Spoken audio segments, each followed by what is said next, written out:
আসসালামু আলাইকুম everyone, welcome to another new video. তো চলে আসলাম নতুন আরেকটা ভিডিও নিয়ে। আর আজকের ভিডিওটা হবে সিট মডিফিকেশনের একটি পার্ট নিয়ে। আসলে এটি সিট মডিফিকেশন না, এটা সিটটাকে আবার একটু নতুন রূপ দিলাম, তাই আজকের ভিডিওটা করা।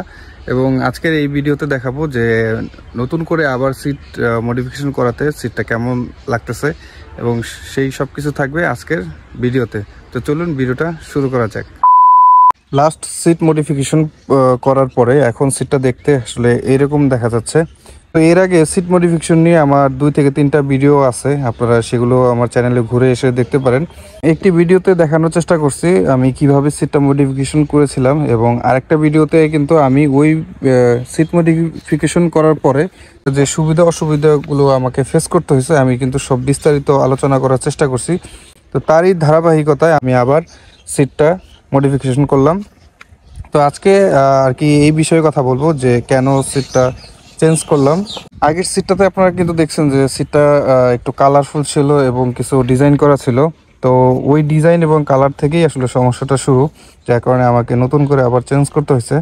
আগের সিটটাতে কিন্তু এখানে বেশ কিছু ডিজাইন ছিল এবং বিভিন্ন কালার করা ছিল।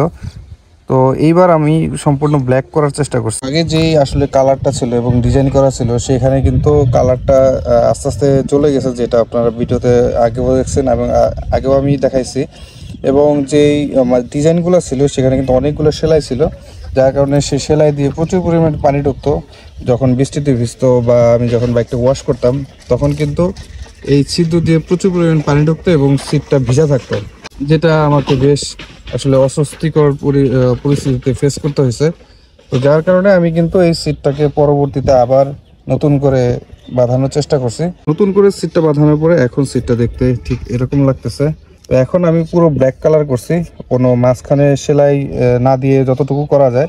তো যেই 2টা সেলাই পড়ছে এটা আসলে মেন সেলাই, এটি ছাড়া আসলে একটা শেপ আনা সম্ভব নয়।